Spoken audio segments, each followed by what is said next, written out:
And I'm John Newman. Welcome to Cardmensches. Well, happy Friday. It's a Cardmensch Friday. How you doing, John? Good. It's been a week. What's going on? Oh, wait, that's the regular rotation. It's been 2 weeks, I know. That's what I meant. Exactly. We've got a big week ahead. I want to thank our sponsors, as always, SGC, WaxStat, and as always, my favorite card scanning app, Center Stage HQ. I want to give them a compliment because they've become a verb. People were saying center stage it at the last show I was at. So yeah. Anytime I don't want to say anytime. Most times you become a verb, it's pretty good. Not all the time. Like, if you're a baseball player and you Buckner the ball, that's not a verb you want to be, have after. I heard Bill Buckner was so upset after the World Series, he was going to go right into traffic. Car went between his legs. See, even in death, he's still getting picked on. No. Bill Buckner was an underrated player. He honestly was. And actually, that was one of the things that I didn't realize when I was younger that I learned when I was older and changed my mind. And that's what we're talking about today, are things in the hobby where we've changed our minds. Yeah, and the first thing I want to say is it's okay to change your mind. I think that sometimes people are so kind of stuck in the mud. I could qualify with this on certain things, but it's okay to, as you mature or things change in the world or in the hobby, to have a different approach. And so tonight's show is obviously going to be hobby related, not politics or anything else. Going to be hobby stuff that we've done a 180 on. And we've kind of each picked three things that we sort of did an about face on how we feel about it and approach. I will start out by saying this: NFTs did not make the list. I still feel the same about it today as I did when they came out, maybe even more so. So sorry, NFTs, you did not make today's show. That's funny. I think you also 6 months ago said to me, Danny, what's dibs? Dibs is what you call like next game. Like, I got dibs on next game, which exactly. Is I'm sure where they came up with the name as well from. But you won't be hearing that shortly, at least pertaining to the business side of it anymore, as they announced they were going defunct. So you can say I got dibs on next game now and not be talking about a business. So we said we've changed our mind on things. Let's talk about stuff that's not necessarily on our list. In general, I've changed my mind on things as a sports fan, and maybe it's technology. I don't feel the need to go to as many games in person as I used to when I was young. When I was younger, I felt I couldn't miss any games, and maybe now I have kids. I'm a little bit older. I enjoy a game on TV, maybe the quality of the picture. So that's something I've changed my mind. I've changed my mind on probably base cards. That's something that I didn't used to enjoy maybe quite as much. But those are just some general ideas of things that we might be talking about tonight. So if anybody has stuff in the comments to add in, we definitely want to throw to those throughout the evening. Yeah, no doubt. If we care about what you guys feel and think, so put in the chat room, and even if you're listening to this after we're done being live, put on the comments things you've done, 180 on that. Maybe even you never thought you yourself would do, but yet there you are, right? It's admitting we're human and we have emotions and feelings, and those feelings and emotions can change whenever the mood strikes us and hits us. And again, we're going to talk about three things each for us, and this is everyone's show, so we care about or even if you agree or disagree with some of our opinions as well. Well, who do you want to kick it off here? You want to go first, or Yeah, I could go first. So I'll try to go in sort of a crescendo order of least shocking to more shocking, if you will. None of these are really shocking. I know, disclaimer there. But for me, non-sport sports stuff, Danny. Like, I've never really was sort of a non-sports guy. I was always sort of baseball, football, basketball, hockey in my collecting. Even in selling, even as a dealer, I didn't really veer off that path too much. Some of that, I think the main crux of why is, frankly, I didn't know enough of non-sports. I don't like to sell thing that I can't talk about or explain to a potential buyer. So that was definitely a reason I never had it as a show inventory. But even as a collector, I just never really, maybe when I was a kid, I know some of the first cards I had were not the 79 base. I don't remember opening packs, so someone must have gave them to me. But the Jaws card made by Topps back in the day, I had some of those that I think someone just said, "Hey, you want these?" And I'm like, "Okay," and I had them. But that's not really collecting them. I didn't have a set. I wasn't going out looking for, hey, where can I get more of these? It just someone gave them to me. I thought they were kind of neat, and that was the end of it. So that's my first thing. I've sort of changed my mind on non-sports, as some have seen with my social media. I've really acquired some,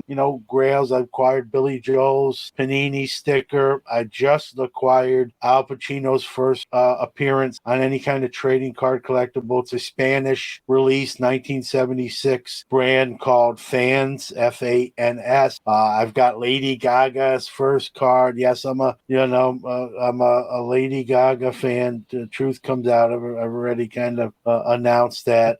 I'm trying to think what. Is there any truth to the rumor you were going to start tonight's show in an egg? If anything, I'd have a meat suit on before I come out of an egg, because then I could put those on the grill, and it's multi-purpose. It could be an outfit and dinner at the same time. The egg is just the prop, and then what do you do with it? It takes up space in the corner of your room. At least the meat suit, I could fire up, and we have dinner for the next 3 or 4 days. And I want to give a shout out. One of the reasons I think I've gotten in more non-sports is because I feel like I'm more knowledgeable. And Chad, Darth Brizzo from Instagram, I really picked his brain on researching a lot of the stuff before I bought it. So, without probably some of his guidance, I may have not have jumped in the non-sports pool in the way I did. So, and now I'm looking for more stuff. There's Christopher Walken's first card, which, by the way, is a 1953, get ready, Bowman. That's right, Bowman baseball, but it's not baseball. They did a TV Stars edition in 1953, and he was known as Ronnie Walken then, which is his actual given. His real name is Ronnie Christopher Walken. He then changed it to Christopher, but on this card it's Ronnie Walken, and he's a 12-year-old kid. And if you didn't know, you might not know. Now you know. So I've gotten it. Non-sports is that's my new rap song. I was about to say, now I know. I'm not sure what I know, but I didn't know it before. Now I know it. So non-sports is something I've sort of done a 180 on, and I'm not regretting it. I honestly wish I did it sooner, because some of these cards that I've had to acquire would have been a lot cheaper had I done it soon. But it's never too late, right? And so that's the first one I'm going to talk about on my list. So which one you're going to throw out there for yourself? Well, for me, and I want to make sure I'm clear about this. I've always liked autographs, but I never used to get autographs actually on baseball cards. For some reason, I don't know. Mentally, I didn't like having the autograph on the card unless it came from the manufacturer. I've turned a total 180 on that. I love autograph cards now. I love people who do TTM. I absolutely will buy slabbed autograph cards and thoroughly enjoy it. That is something where I've pulled a full 180. I think the combination of the appreciation for the card itself plus the athlete and the autograph, to me, just is a better package than I used to give it credit for. I think before I felt it was taken away from the card maybe, and now I feel differently. Now I do like the whole package better, and a lot of times I like the autograph card more than maybe a generic autograph baseball that's not from the time period where a player played. Having a guy from the 50s sign a ball with Commissioner Selig on it loses something, but having them sign their actual baseball card is a little bit more personal for me. So that's one where I've pulled a 180. Yeah. And so I haven't changed because I don't have a problem with signed baseball cards. But piggybacking off that, Danny, I will say this. Back in the day, it was kind of sacrilegious. Now it's like a huge deal, as you very well know. But back in the day, it was sacrilegious to get a rookie card signed. It was almost considered ruining the rookie card. Like you're writing on the rookie card. If you grade it, it's going to get dinged for having pen or Sharpie on it. And now we know that's a big business now, is graded signed rookie cards, right? It's huge. It's huge. There's dealers at shows that's all their inventory is. But back in the day, I remember even when I was going to the ballpark to get like autograph card signed, unless it was a rookie that was the only cards they had at the moment, I would always go with a second year card to get signed. So if their rookie was 89, I would bring 1990 edition cards. If it was 89 and that was all they had, then yes, I would have a rookie card signed. I wonder if that's, you and I collected and started young, not too far apart. I wonder if that was a generational thing. And I'd be curious if anybody else who's older than they want to admit grew up thinking you don't sign rookie cards, you don't sign cards as much. Well, I can tell you in the hobby back then, I'm not talking now. So if anyone's listening, remember, we're going back to the 80s here, mid to late 80s. And I'm not saying people didn't do it. It was just sort of frowned upon, like, oh man, don't get your rookie card like written on. And now that's a huge market, and I think rightfully so. It's kind of cool now when you think about it. But back then, right? It's a lot of things when you compare eras to, right? Back then, if you would have told me, 20 years later, 30 years later, you'd be paying someone else to open your pack on screen for you, right, and then have the card sent to you, I would have thought you're crazy. Heck, I didn't even want my friends opening my packs that were mine right next to me. Like, get your own packs, right?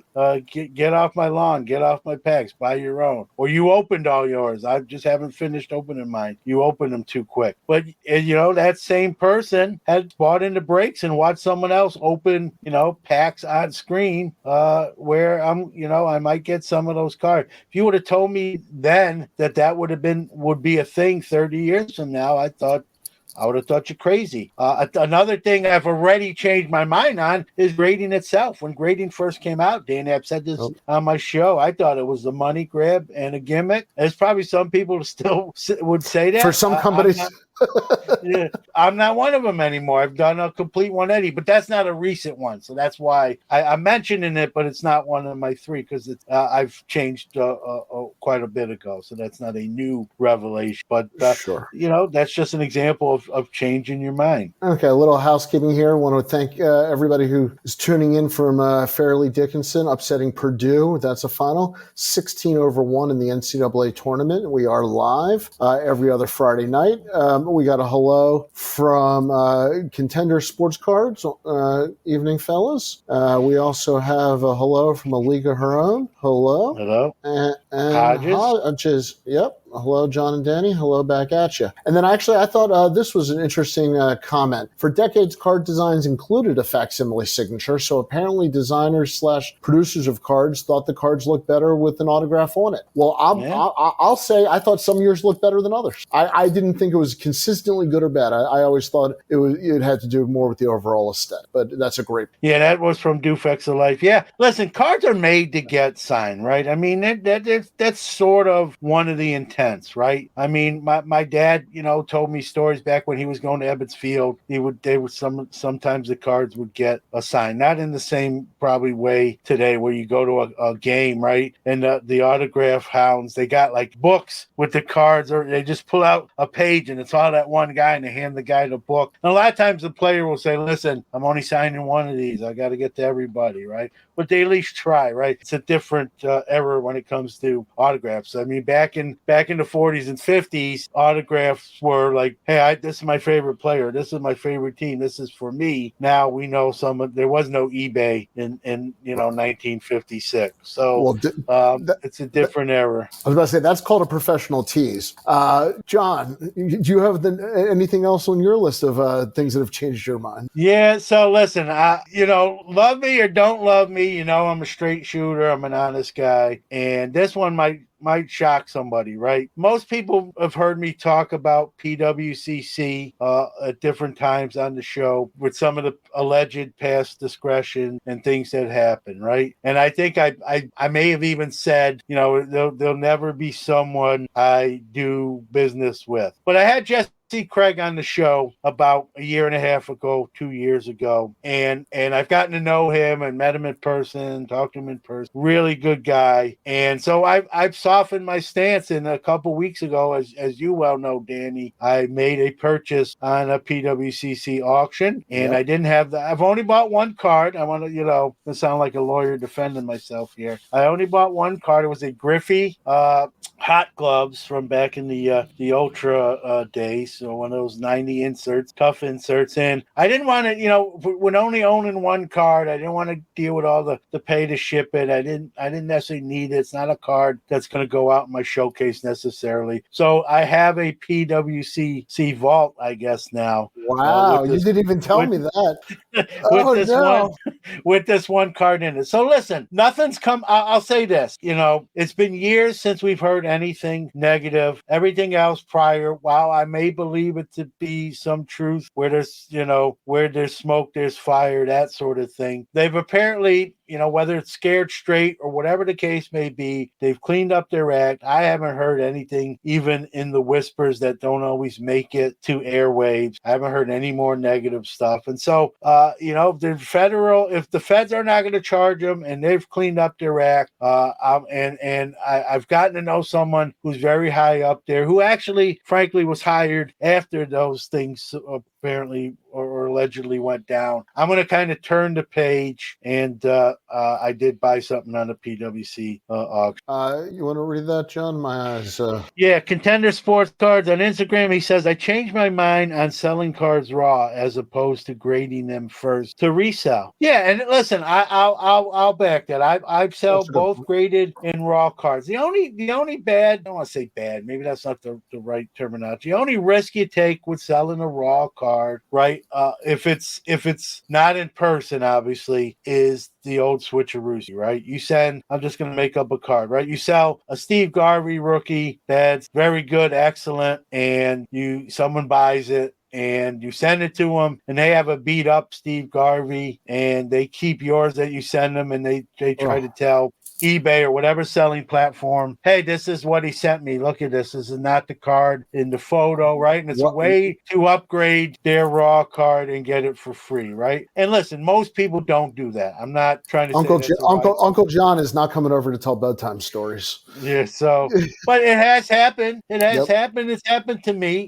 But you know what? To me once or twice that I'm pretty sure that's of. exactly why the next one on my list is I like the online marketplaces now for the authenticity guarantee. Does that make you feel any better? Sure, but it's not foolproof. I think we've seen we've seen some stories where even the eBay authenticity has authenticated something that turned out not to be the genuine artifact too. So it's not 100% foolproof. We've seen, listen, we all know this, right? We've seen graded card companies grade stuff that wasn't either the real McCoy or turned out to be altered or doctored or trimmed or rolled or viced or whatever that was done to it.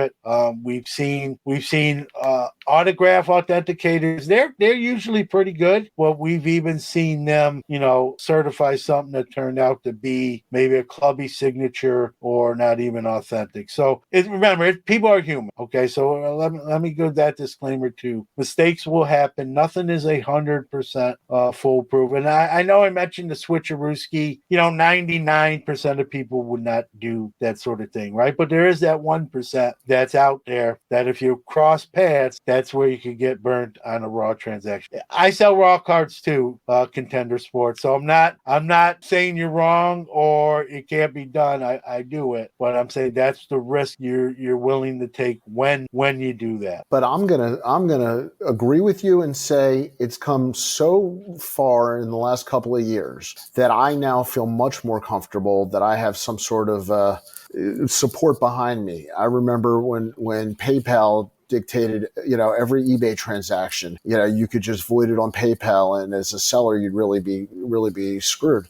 And that didn't make me feel comfortable in either direction. And I didn't feel good as a buyer, and I didn't feel good as a seller. So one of the changes for me, one of the things that has changed my mind is I will now buy much more comfortably on online marketplaces that offer some sort of confidence. The quality of the images have gotten so much better. I think some of this is the technology. I mean, when you and I were doing shows, there was barely an internet, much less a high resolution image that you could call up quickly. So that's something I've definitely changed my mind on. And even though I go to as many card shows as I can, as many, card shops as I can, the vast majority of my transactions are still online. Yeah. And one pro tip too, when taking pictures of your cards, folks, leave your feet out of it. They have nothing to do with the player depicted on the card. And believe me, it's not enhancing how good your card is or isn't. Unless you're selling a Rex Ryan, in which case. Rex Ryan. Who knew we were talking about Rex Ryan tonight? But you know what? From a Baltimore Ravens fan, I'm not, I'm not completely All right, another good one from Contender Sports Cards. Changed my mind on reputable group submitters as well. Used to think some of them switched out the grades, but it hasn't been the case to this point. Absolutely. Just having somebody you trust and having that relationship, I think absolutely does that. And then Brendan Ryan, PWCC, BBC. A lot of letters there. Just to name a few acronyms that have shady dealings and are probably counting on people forgetting about the past. Golden has made a career of it. Well, I think I'm laughing because he hit like the trifecta of doom right there. With Golden, PWCC, and B. I don't know who. I don't think anyone got left out there. I think that was like the Billy Joel. We didn't start the fire, like the whole history. Just burn down the whole hobby with that one. No, and Brendan's right? Listen, I bought a card up here, I'm man enough to say, hey, I crossed that line, right? I Moonlight Grammed it, right? Remember Field of Dreams? You can't go back. You cross that line, and it's over. So I did that with PWCC. I've never won a golden auction. I think when I was trying to get my Leaf Jackie, I did bid on a few there, but didn't win it there. And don't get me started with BBCE. That's I just when you make some of the mistakes they have, it's I just don't know. It's sort of I guess a crapshoot. Like what is I have some boxes, Danny. I have some boxes over there that are wrapped by BBC. So I'm not being a hypocrite here. Like, does that wrapping and certification mean what it used to? Now, the boxes I have are not I just answered or six-figure box. Yeah, but. But, I don't know. It's just a definitely the egg on their face more than once. So But you're right. I agree. But you're 100% right. I mean, part of this is reputation for every company. But, like you said before, everybody's made mistakes. So the question is how many mistakes, what kind of mistakes, and how do you handle the mistake when it happens? And I think that's really what we're talking about. Like you said, PWCC, when they left eBay, you had a lot of new management really came in. And listen, Jesse Craig sat down with you and took a lot of questions head on, directly about the situation. So, and I know what wasn't just with you, he's been consistent about that. And for full disclosure, I was more comfortable with PWCC before you were. And for even more full disclosure, you have lost more PWCC auctions in the last couple of weeks than I realized. So you've really got the hang. You've really got the hang on bidding. We got to get you more wins. Listen, what do we know about the hobby, right? For the most part, right? We have short-term memory, right? A big story breaks and it catches fire, and for a week, it's all content, myself included. I'm not picking on, right? All the content creators are doing shows and content and features about it. And then like the next week, it sort of dies down and it just kind of fades away. And we almost, not necessarily me, but we almost forget it happened, right? And I think one of the reasons that happens, Danny, in the hobby is just we have so many new people coming in that unless the story happens when you're in the hobby, I don't think a lot of new hobbyists go back and look at the history of the hobby. They're concerned with from the time they get in and then forward. And even the ones that are in the hobby, like it's news and then it's slowly out of sight, out of mind, right? And I think that's just the way the hobby is. And unless there's ever like arrest or something really, really just, mind-blowing terrible, right? I mean, look what BBCE is a great example. They've swung and missed badly on like national TV, and yet people are still... G.I. Joe will be synonymous with them forever. Yeah, and they're a meme now. They've become a meme of themselves, yet people will still send boxes or pack to get certified, right? I don't think still have some of the best. Been hurt that much. Well, I was about to say they still have a great selection of stuff to buy that almost nobody else carries. And they're still going to be set up at the National. And they're still going to have a lot of people around their table. They're still going to sell product. They're still going to get submissions. So I think until we get a hobby where we hold people truly accountable, this is what the way the hobby is going to be. But is it different if they change management? Because I'm willing to give a lot more leeway if you have new people in place that are trying to make it right. I don't necessarily. I guess but I could take the other side of that coin, Danny, and say the new management team is in place to say, hey, we didn't have nothing to see here. We weren't here. We're turning the page. We got new protocols. It won't happen. It didn't happen the first time, and it's never going to happen again. So I could take that side of the coin, but it takes some of the heat off. Dufak's advice said Geraldo still gets Geraldo. Listen, I haven't seen him much lately, so I don't know how much work he's been getting. I think he's in the vault himself right now. Yeah, I'm not saying he isn't working, but he's nowhere in prime time like he used to be. And I got Geraldo mixed up with Geraldo, Rico Suave from MTV days. Ooh, nice call on the Rico. Nice call on the Rico Suave. If you don't know, look up Gerardo on YouTube. If you're not old enough to remember. And while you're at it, look up Right Said Fred. I'm Too Sexy. Just because if you're on YouTube, you might as well check it out. Okay. So we're at here. The new management at BGS hasn't seemed to change anything. Well, I'm just going to leave that at. Let's see where the hobby is after the Mint Collective. I think a lot of companies. There's going to be a lot of announcements. People are saving up some of the stuff they've already made decisions on for that event, and that's become, I've never been yet at this point, but that's become sort of, kind of like a mini national, and with a lot of corporate, a lot of networking, and a lot of announcements during that event. Well, I was looking forward to going. I don't have airfare right now, so I've got a GoFundMe page if anybody wants to send me to Vegas. Okay, so do you have anything else on your list?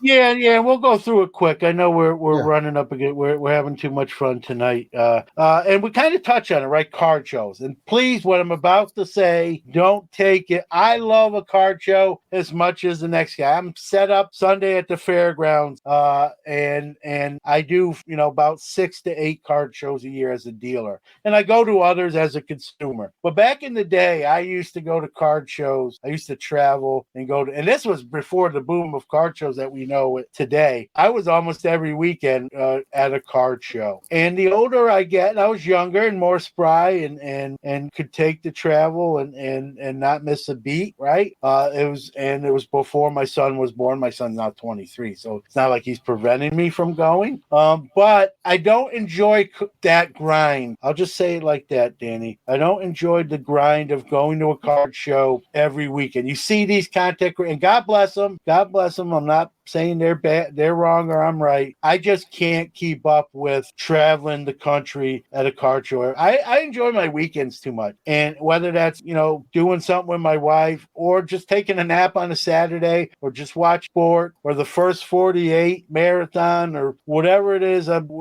sometimes I like having a weekend where I've got no plan. It's just whatever that comes up or I want to do. So I don't want to go to shows. I don't want to travel the country and go to show. So that's where I've changed, in probably the last few years where I just don't have any interest in going to a show every weekend. And even doing the shows I do, I feel it more than I've ever had. Like the day after the show, I'm a little beat up and sore. I'm getting old. I'm past my prime. So I give credit to those, whether you're a content creator or just going around buying or selling. Or a dealer. I know, Yep. you travel more for shows than I do. I just don't have it in me. I couldn't do it. The only way I could do that again, it literally would have to be my job. And that's what, when I did that, when I mentioned that time I did that, I was full-time in the hobby when I was doing. I'm not now. I sort of don't want to be. I never say never. But I don't,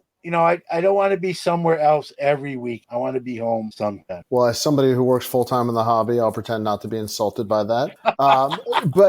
No, I understand.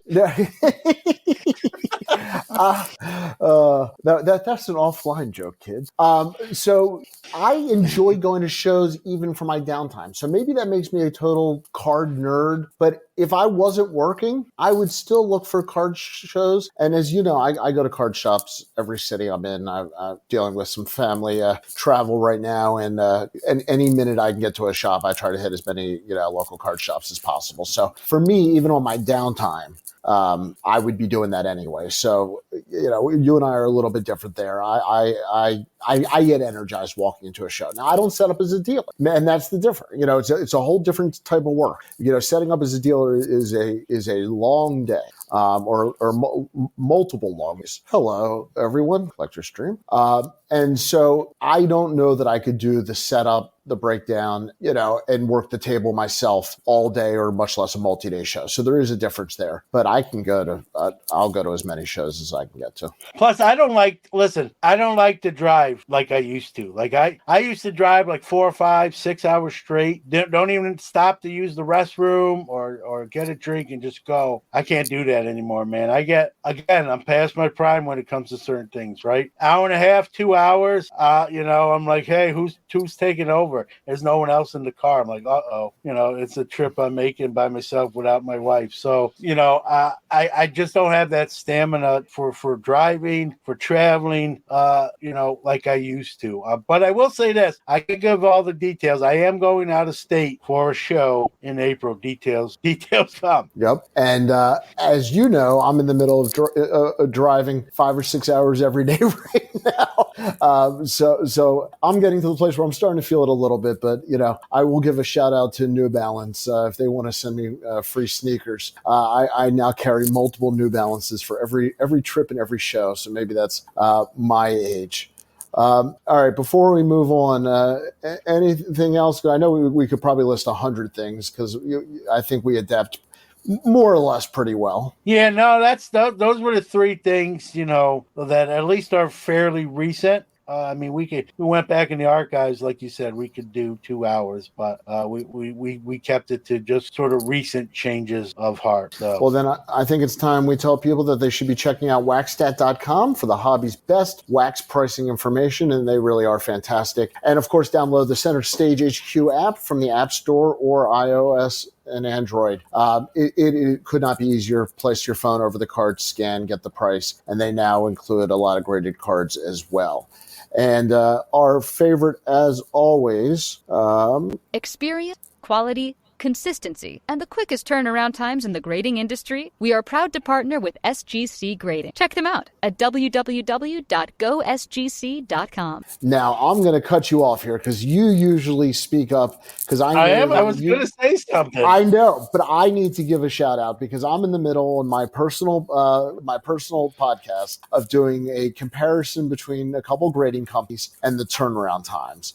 And without ruining the whole show, I will say SGC has blown away in the turnaround time. So as more of a neutral observer and somebody who's running a double-blind study, it is truly a quicker turnaround time. Yeah, and a shameless plug. I mentioned the show I'll be at Sunday, which is at the New York State Fairgrounds, called the Collectors Fest. I will have a table there on behalf of SGC taking those subs, and you could probably expect, if you sub at that show, probably the next week or the following week, those very same cards will be back in our hands, graded by SGC. They are super fast. The last bulk sub I sent was 200 something cards. I sent it on a Monday, and it was back. I sent it on Monday, and it was back here the following Wednesday. So 9 days total from shipping to shipping, graded in full. So I don't think anyone's beating that. No one's beating that with the reputation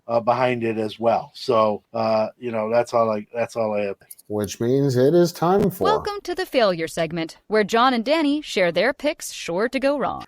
And what else could we be talking about this week but our Final Four predictions? So as we sit here, and I was getting ready to come on tonight and tell everybody, Purdue, all the way, baby. We were going to ride those Boilermakers like nobody's business. Well, they're upset tonight. So I do have my real Final Four. Should we take turns? How do you want to do this? Or should I just read mine? Let's do this. Listen. First off, please do not take anything we're about to say to DraftKings, to your betting app of choice, FanDuel, your bookie, the local casino where you put. We're not responsible. I will tell you, of all years, this is the year I followed college basketball the lead. I'm usually fairly up on it. I'll self-admit, for whatever reason, maybe it was because Syracuse played so poorly this year that Jim Boeheim had to retire. I'm not a Jim Boeheim fan. He retired 10 years ago, but it took a really bad Syracuse year for it to happen. I kind of checked out of following college basketball. I still know a little bit, but don't put any money on what I'm about to say. What I would do, Danny, is give two at a time. You give two, I'll give two, you give your last two. Okay. And then well, first of all, let me correct you. Jim Boeheim retired 2 or 3 years ago. Nobody told him. He was just asleep in the chair the whole time. He was the Joe Paterno of best. Exactly. Okay. So for, we'll call it the right side of the bracket here, I have Houston and Kansas. I'm chalk on my right side there, so I know that's going to be unexciting. But I heard a great stat this year, and you kind of actually said it, was the favorites were the least favored favorites since the field of 64 came out. So it was the highest odds against winning for the favorites since the field of 64 in the tournament. So that just shows you this year's really open for anybody. Well, look how many upsets we've had already. And it's almost literally the first weekend. It is crazy. Every year it seems like there's somebody that gets it right on the brackets, aces it. I don't know if this might be the year no one aces the whole thing. But I got two different teams than you, and they're both from the same state. And again, probably pick sure to go wrong, but sorry, Texas and Baylor, but that's who I got. Texas and Baylor. I believe that's the same side of the bracket. So, well, I think the sides are made up by whichever company does the thing. So maybe I shouldn't have said the right side. That was probably terrible. But I did have Baylor also. I did not have Texas. I had Marquette. So maybe that's just showing my age when Marquette was a real powerhouse, or if you were a Dwayne Wade fan. But I like Baylor and Marquette to round out my Final Four. And my last two, and I know Coach K's not there anymore, but I like Duke. I know they're the 5th seed. I know they're not traditionally viewed right now what they or they're not viewed right now what they're traditionally viewed as when they're in this tournament. But again, this tournament is so wide open that sort of an average Duke team could make the Final Four. So they're my third team, and then this team at some point this team's going to win one, right? They're mid-major, but they're always there, highly successful. They just can't get over that final hump. Could this be the year? I got them in my Final Four, which they're not strangers to before, and that's Gonzaga. So I got Gonzaga, Texas, Baylor, and Duke. I think I like yours better now that I've heard them. So and listen, this is the year I've watched the least amount. Maybe that's the trick. I don't. I was about to say that's the problem Maybe with that's the bracket. the answer. All right, well then we're not going to put any money on this. This will just be a handshake. Yeah. I live in a legal gambling state, so it's okay to talk. Yeah, I do too now. Yeah, exactly. All right. Well, we've gone a little bit over, but this was too much fun not to. And guys, please remember, do not take our picks seriously. Yeah, but if you do and you win some money, email us and we'll send you our PayPal ad. 100% legitimate. John, say goodbye. Goodbye. Goodbye.